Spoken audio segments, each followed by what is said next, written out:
Yes, certain code 5674 is written as 7997. How will 3465 is same code at?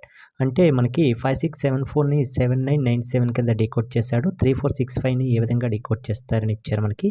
ఇక్కడ చూసుకున్నట్లయితే 5674ని first of all 7997 ఏ విధంగా decode చేశారని తెలుసుకుందాం. ఇక్కడ 57 కంటే ఎంత యాడ్ చేశారు? 2 యాడ్ చేశారు. నెక్స్ట్ దీనికి యాడింగ్ ఎంత? 3 యాడ్ చేశారు. దీనికి 2 యాడ్ చేశారు. దీనికి 3 యాడ్ చేశారు. అట్ ద సేమ్ ప్యాటర్న్ అనేది మనకి ఇచ్చిన 3465 కూడా సేమ్ అదే విధంగా మనం యాడ్ చేద్దాం. 3కి 2 యాడ్ చేస్తే ఎంత వస్తుంది మనకి? 5 వస్తుంది. 3 యాడ్ చేస్తే 7, 2 యాడ్ చేస్తే 8, 3 యాడ్ చేస్తే 8. అంటే 5788 ఎక్కడుంది? ఫస్ట్ ఆప్షన్లో ఉంది కాబట్టి కరెక్ట్ ఆన్సర్ అనేది ఫస్ట్ ఆప్షన్ అవుతుంది. Okay, next select the odd one అనేసి మనకి ఇచ్చాడు. ఇటువంటి ప్రాబ్లమ్స్ మనకి ఇచ్చేటప్పుడు ఇక్కడ 4 ఆప్షన్స్ ఇచ్చాడు కదా, ఈ ఆప్షన్లో డిఫరెంట్గా ఏది ఉందనేసి మనకి ఐడెంటిఫై చేయమన్నారు. ఇక్కడ ఫస్ట్ చూసుకున్నట్లయితే క్యూ తర్వాత ఆర్ వచ్చింది. నెంబర్ అది ఒక లెటర్ని విడిచిపెట్టి ఒక లెటర్ని చూసుకుంటే క్యూ తర్వాత ఆర్ వచ్చింది, ఆర్ తర్వాత ఎస్ వచ్చింది. ఇక్కడ ఇది చూసుకుంటే వి తర్వాత డబ్ల్యూ, డబ్ల్యూ తర్వాత ఎక్స్, ఇది కూడా బాగానే వచ్చింది. ఇక్కడ చూసుకుంటే ఎక్స్ తర్వాత వై వచ్చింది, వై తర్వాత జెడ్ వచ్చింది. నెక్స్ట్ ఇక్కడ హెచ్ తర్వాత ఏది రావాలి మనకి? ఆర్డినరీ అంటే నార్మల్గా లెటర్ సిరీస్ చూసుకుంటే మనకి హెచ్ తర్వాత ఐ రావాలి, కానీ యూ వచ్చింది. అంటే ఆడ్ వన్ ఏదవుతుంది మనకి? ఈ 4th ఆప్షనే మనకి ఆడ్ వన్ అనేది అవుతుంది. ఓకే, నెక్స్ట్ ఈ ప్రాబ్లం చూసుకుంటే rearrange the letters of the following word in this alphabetical order. Alphabetical ఆర్డర్లో ఈ టెక్నాలజీ ఇచ్చాడు కదా, ఈ టెక్నాలజీని మనం రైట్ చేయాలి. ఆల్ఫాబెట్లో ఫస్ట్ మనకి ఇందులో చూసుకుంటే ఏది వస్తుంది మనకి? ఆల్ఫాబెట్లో ఫస్ట్ సి వస్తుంది, అంతే కదా, సి వస్తుంది. సి తర్వాత మనకి ఏది వస్తుంది? ఏ వస్తుంది. ఈ తర్వాత మనకి ఏది వస్తుంది? జి వస్తుంది. తర్వాత ఏది వస్తుంది? హెచ్ వస్తుంది. తర్వాత మనకి ఎల్ వస్తుంది. ఎల్ తర్వాత ఈ లెటర్స్లో ఏది వస్తుంది? ఎన్ వస్తుంది. తర్వాత ఓ, తర్వాత ఓ, తర్వాత ఏది వస్తుంది? టీ వస్తుంది. లాస్ట్కి వై వస్తుంది. మనకి ఈ ఆప్షన్ ఎక్కడుంది? సెకండ్ ఆప్షన్లో ఉంది కాబట్టి కరెక్ట్ ఆన్సర్ అనేది సెకండ్ ఆప్షన్ అవుతుంది. నెక్స్ట్ ఈ ప్రాబ్లం చూసుకున్నట్లయితే select the word is cannot be formed. ఇక్కడ ఇచ్చిన మనకి ఒక లెటర్ ఇచ్చారు కదా, ఇందు నుంచి ఫార్మేషన్ అవ్వు ఈ 4th ఆప్షన్లో ఒకటి అనేసి ఇచ్చాడు. అది చూసుకుందాం.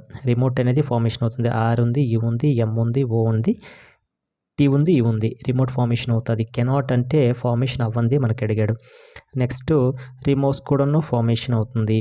అలాగే ఎస్టీఆర్ఈఎం ఇందులో లెటర్స్ ఉన్నాయి కాబట్టి ఇది ఫార్మేషన్ అవుతుంది. ఆర్ఓయుఎస్సి రౌస్ ఫార్మేషన్ అవుతుంది. ఎందుకంటే ఇందులో మనకి యు అనే ఆల్ఫాబెట్ లేదు కాబట్టి కరెక్ట్ ఆన్సర్ అనేది 4th ఆప్షన్ అవుతుంది. ఓకే, ఇక్కడ చూసుకోండి, కెనాట్ బి అన్నాడు అంటే ఇచ్చిన లెటర్స్ నుంచి ఇక్కడ ఫార్మేషన్ అవ్వని వర్డ్ ఏదైనా ఇచ్చాడు కాబట్టి ఆర్ఓయుఎస్సి రౌస్ అనేది రాదు. నెక్స్ట్ మనకి మిస్సింగ్ నెంబర్స్ నుంచి ప్రాబ్లం ఇవ్వడం జరిగింది. చూసుకున్నట్లయితే 2, 5, 7, 11, 14, 19, 23, 29 క్వశ్చన్ మార్క్ ఇచ్చాడు. ఈ రకంగా మనకి స్లోగా ఇంక్రీజ్ అవుతుందంటే యాడింగ్ జరిగిందని ఫస్ట్ మనం థింక్ చేయాలి. ఇక్కడ నెంబర్ విడిచి నెంబర్ చూసుకుందాం, మనకి ఈజీ అయిపోతుంది. ఓకే, 2కి 7కి డిఫరెన్షియేషన్ ఎంత ఉంది? 5 ఉంది. దీనికి డిఫరెన్షియేషన్ ఎంత? 7. దీనికి డిఫరెన్షియేషన్ ఎంత? 9. ఇక్కడికి మనకి ఈ క్వశ్చన్ మార్క్ ప్లేస్లో ఏదో వస్తుందని చెప్పాడు. ఇక్కడ 2కి 5కి ఎంత యాడ్ చేశాడు? 2. 2కి 9కి 2 అంటే ఈ 9కి ప్లస్ 2 యాడ్ చేస్తే అంత 11. ఈ 11కి 23 యాడ్ చేద్దాం. 23కి 11 యాడ్ చేస్తే ఎంత వస్తుంది? 34 అనేది. అంటే ఈ క్వశ్చన్ మార్క్ ప్లేస్లో మనకి 34 అనే నెంబర్ వస్తుంది కాబట్టి ఆన్సర్ అనేది 3rd ఆప్షన్ అవుతుంది. ఓకే, నెక్స్ట్ ఈ ప్రాబ్లం చూసుకున్నట్లయితే హౌ మెనీ ట్రయాంగిల్స్ ఇచ్చాడు. ఇందులో దీర్ఘచతురస్రాలు ఎన్ని ఉన్నాయి అనేసి మనకి ఐడెంటిఫై చేయమన్నాడు. ఫస్ట్ మనం క్యాలిక్యులేషన్ చేసుకుంటే ఇదంతా కూడా ఒకటి వస్తుంది. ఓకే, నెక్స్ట్ దీన్ని 2 విభాగాలుగా వేరు చేస్తే ఇదొకటి వస్తుంది. అంతే 2 వచ్చాయి. నెక్స్ట్ ఈ పైదాన్ని 2 దీనిలాగా చేశాడు కాబట్టి 2 రెక్టాంగిల్స్ వస్తాయి.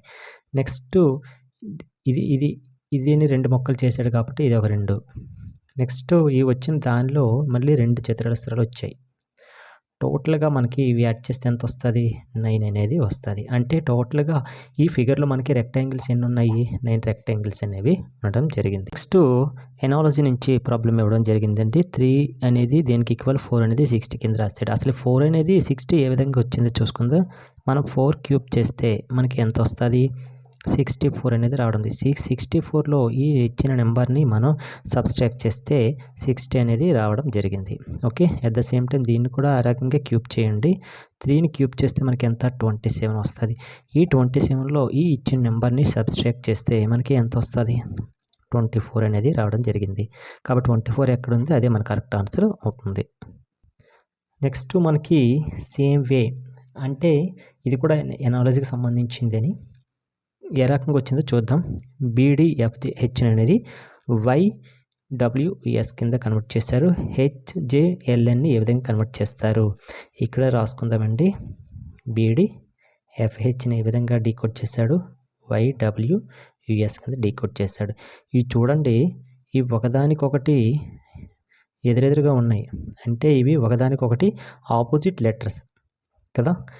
At the same time HJLN కూడా ఆపోజిట్ లెటర్స్ ఏవొస్తాయి. హెచ్కి ఆపోజిట్ ఏది ఎస్, జేకి క్యూ, ఎల్కి ఓ, ఎన్కి ఎం ఆపోజిట్ లెటర్స్ అవుతాయి. కాబట్టి SQOM ఇది ఎక్కడ ఉంటే అదే మన కరెక్ట్ ఆన్సర్ అవుతుంది. Select the word that cannot be formed using the given word. అంటే ఎక్స్పాండబుల్ ఇచ్చాడు కదా, ఈ ఎక్స్పాండబుల్ నుంచి వర్డ్ అనేది ఒకటి ఫార్మేషన్ అవ్వదు. ఈ 4 వర్డ్స్లో ఏదైనా మనకి ఐడెంటిఫై చేయమన్నాడు. ఎక్స్పాండబుల్లో డీప్ అనేది ఫార్మేషన్ అవుతుంది, ఎందుకంటే DEEP వస్తుంది, కానీ కెనాట్ అన్నట్టు రాకూడదు. నెక్స్ట్ DEAL ఉంది, ఇది ఫార్మేషన్ అవుతుంది. డిబేట్ D వస్తుంది, E ఉంది, B ఉంది, ఏ ఉంది, టీ లేదు. కాబట్టి కెనాట్ బి ఫార్మేషన్ అన్నాడు. కాబట్టి కెనాట్ అంటే రానిది ఏది అంటే డిబేట్ అనేది ఫార్మేషన్ అవ్వదు. ఓకే,